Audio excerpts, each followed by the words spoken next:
Hey everyone, this is Emily Ruff coming to you from Sage Mountain. I'm so honored to have the opportunity to share a Materia Medica with you all as part of our weekly series, and especially to share with you one of my plant allies. This is Valerian. We're going to walk through my garden and look at a couple different patches of valerian this afternoon. But Valeriana officinalis, here's this beautiful little specimen here. The flowers and the root are the part of the plant that we'll be talking about today. Valerian, Valeriana officinalis. The word valerian, the name, comes from the Latin word valere, which means to be well or to be strong. It's in the Caprifolaceae family. And these flowers standing right next to me smell just sweet and lovely and divine.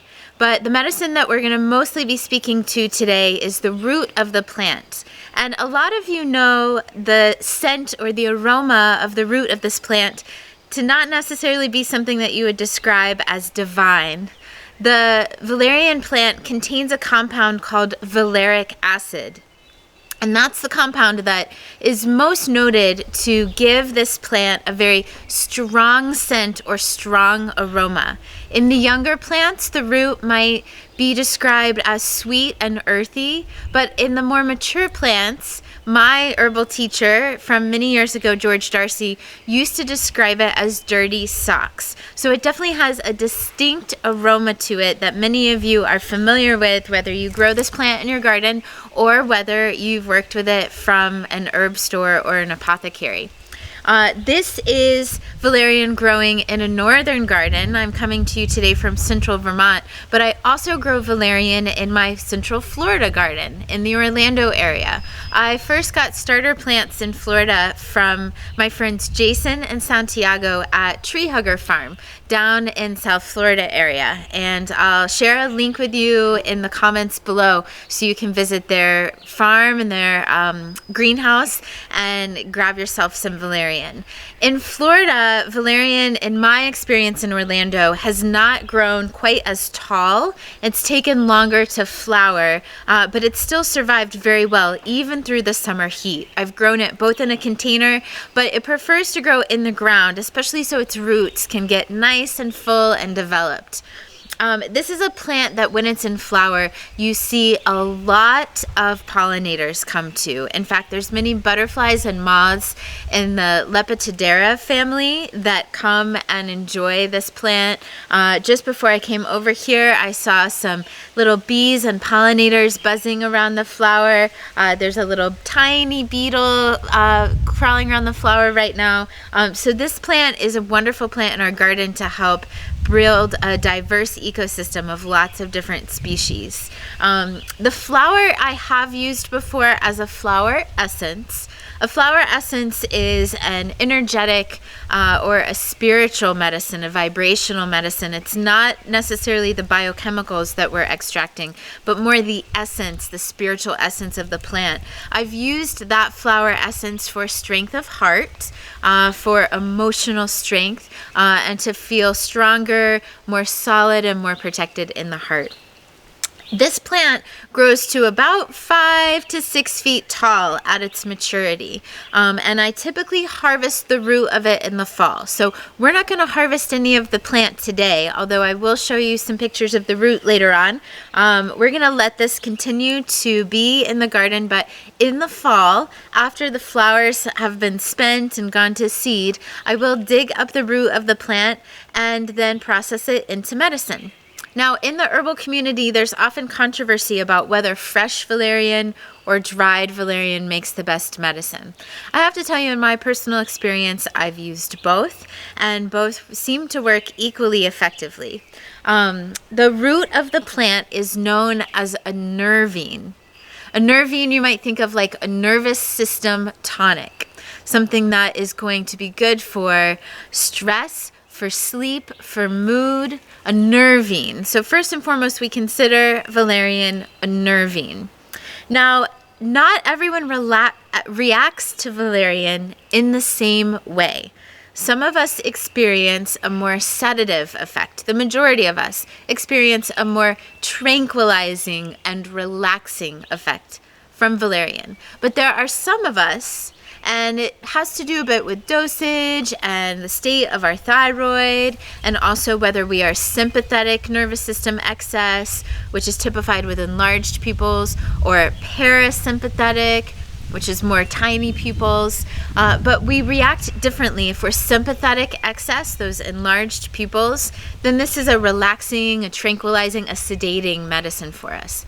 But if we're parasympathetic excess, tiny, smaller pupils, then this can actually be agitating or stimulating or exciting. So I recommend, if you've never worked with valerian before, to try it at a smaller dose first and then work your way up. I used to tell my students, if they were using it, let's say, for helping get a good night of sleep, for insomnia, to never try valerian the very first time on the night before you have a big presentation that your promotion is writing on the next day, or you have a big test for school the next day. You always want to make sure that you're trying this. Give yourself, maybe try it on a weekend or a time when you don't have something the next day, just in case you're one of those folks that it does stimulate or excite you a little bit more. So typically, though, most of us are going to find that valerian has a sedating effect. Valerian works on the GABA-A receptor, among others, and this is interestingly the same receptor that benzodiazepines work on. But notably, valerian is not something that's known to create an addictive effect. So this is something that you can think of as something that's very safe while being calming, relaxing, and sedating. I first began to work with valerian in my own personal practice for myself and my own health to treat insomnia.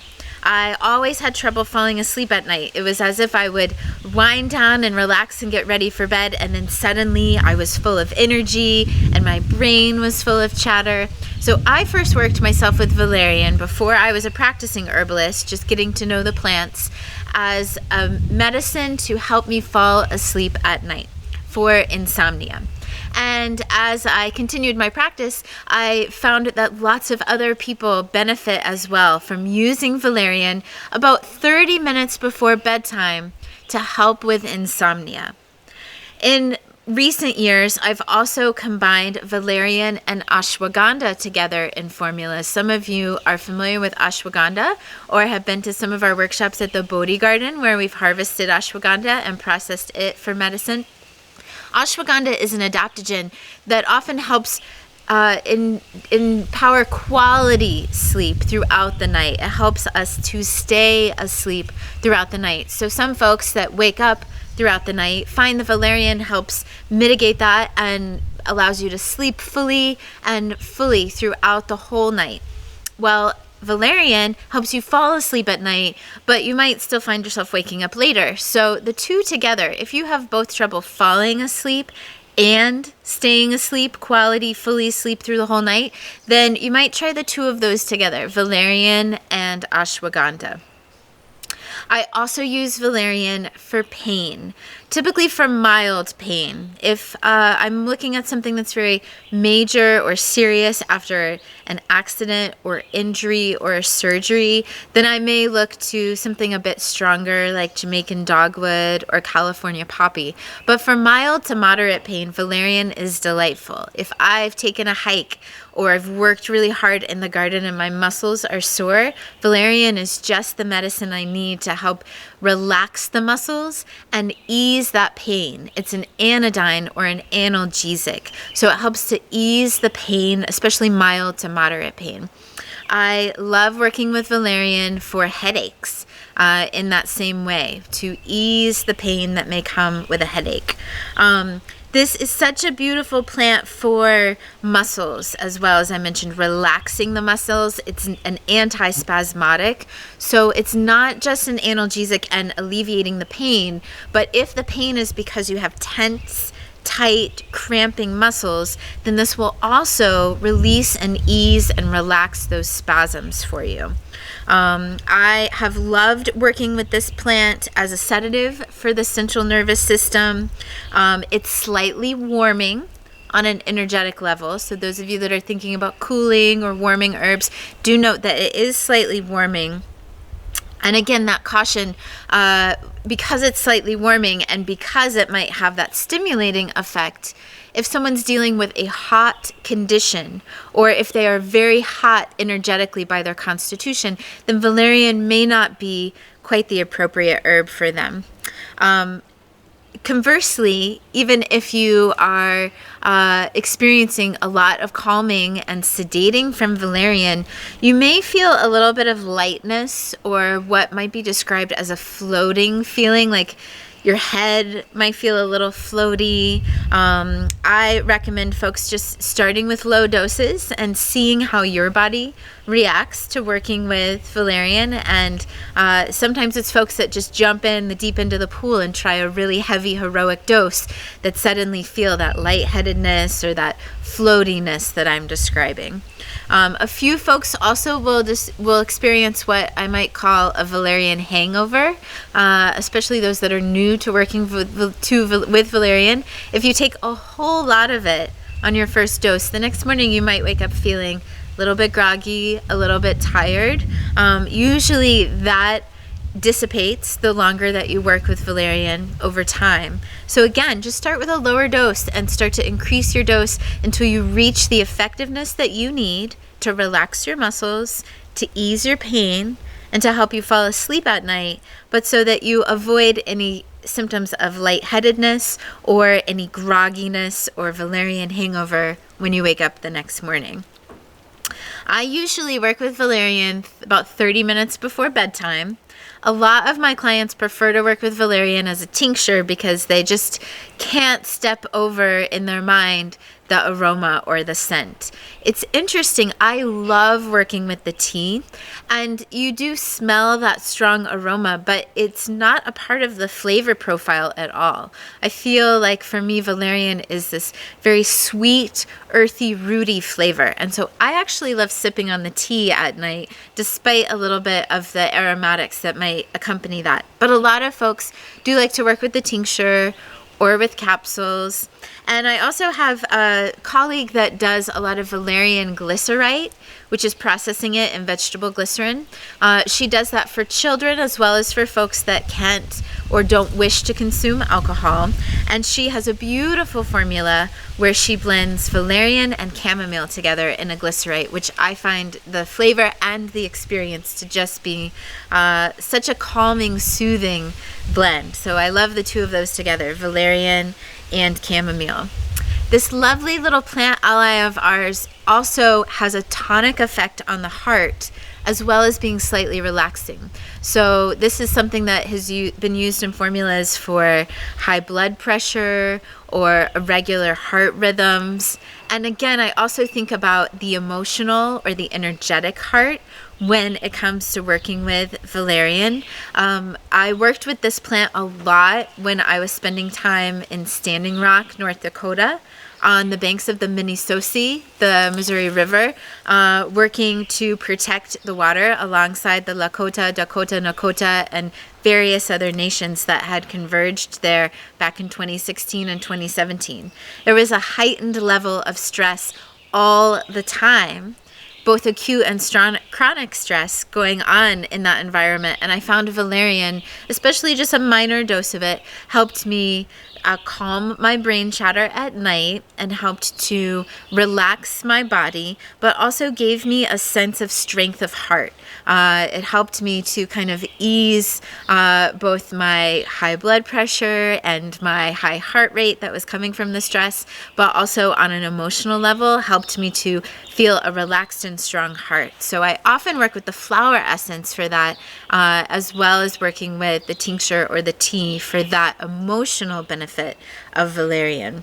Some other ways that I've worked with valerian, I've used it to help ease itching.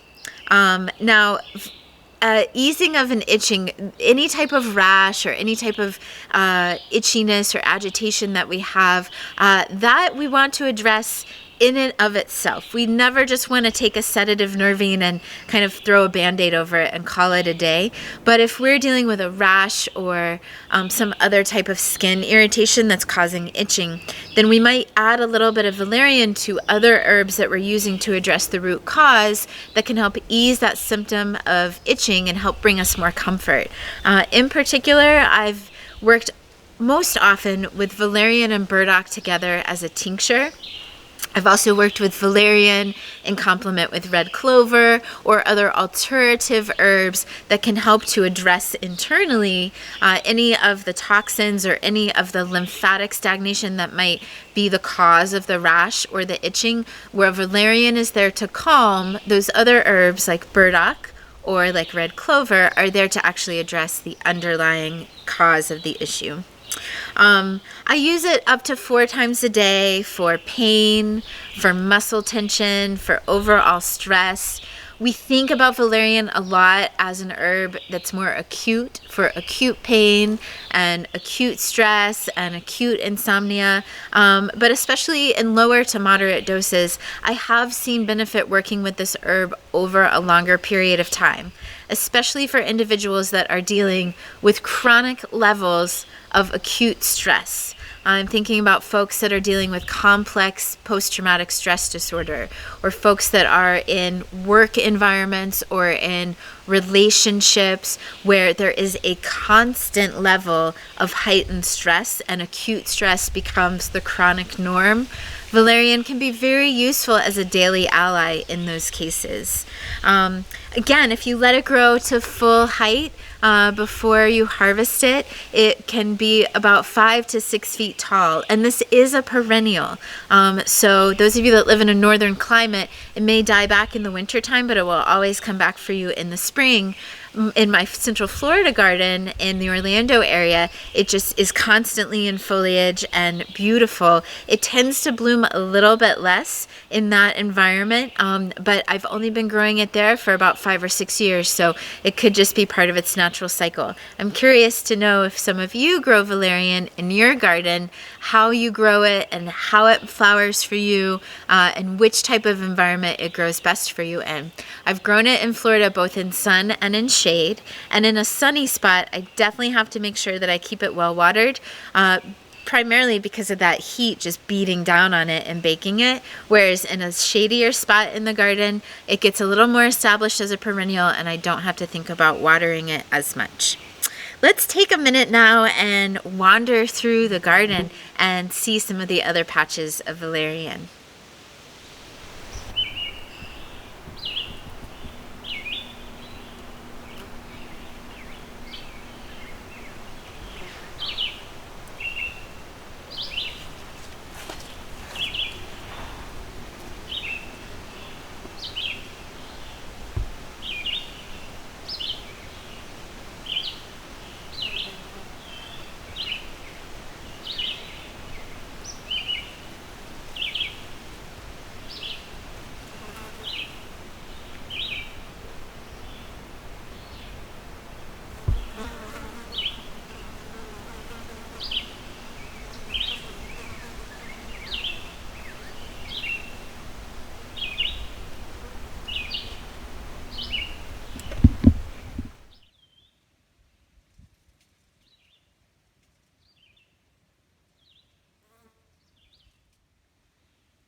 So thanks for joining me today to spend some time with one of my dear plant allies, valerian.